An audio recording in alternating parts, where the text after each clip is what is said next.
ایران کے بادشاہ نے اپنے بیٹے کو پڑھانے کے لیے ایک استاد صاحب کا بندوبست کیا۔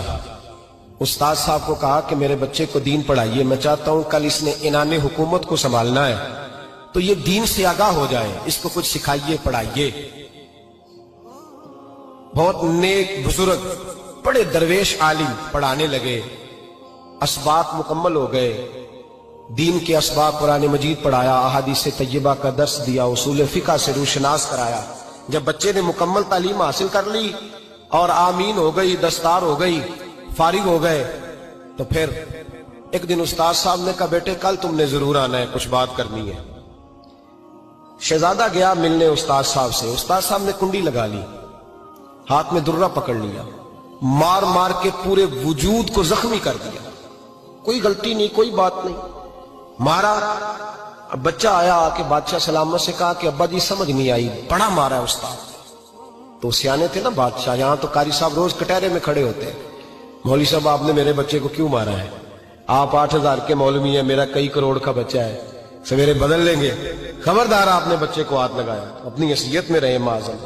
جو قومیں استادوں کو کٹہروں میں کھڑا کرتی ہیں وہ ترقی نہیں کر پاتی، جو استادوں کو کٹہروں میں روز کھڑا کرتے ہیں۔ کہا ابا جی بڑا مارا ہے، تو والد بڑے سمجھدار تھے، کہنے لگے بیٹا استاد باپ ہوتا ہے، وہ زیادتی نہیں کرتا، کوئی بات ہوگی میں تیرے استاد کو کٹہرے میں نہیں بلاؤں گا۔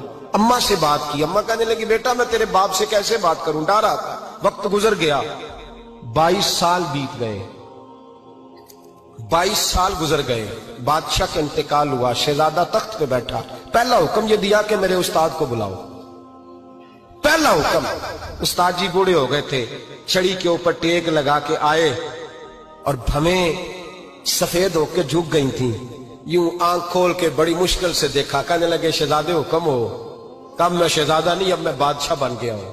استاد جی 22 سال بیت گئے، آپ نے مارا تھا، پر وہ درد چونکہ زیادتی کی تھی، میرا قصور کوئی نہیں تھا، تو نہ میری روح سے درد گیا ہے نہ میرے جسم سے گیا ہے، میں بے اختیار تھا، پوچھ نہیں سکتا تھا، آج با اختیار ہوا ہوں۔ سب سے پہلے پہلا حکم آپ کو دیا، بلایا ہے، بتائے کیوں مارا تھا، کیوں مجھے مارا تھا، میری زیادتی بتائے۔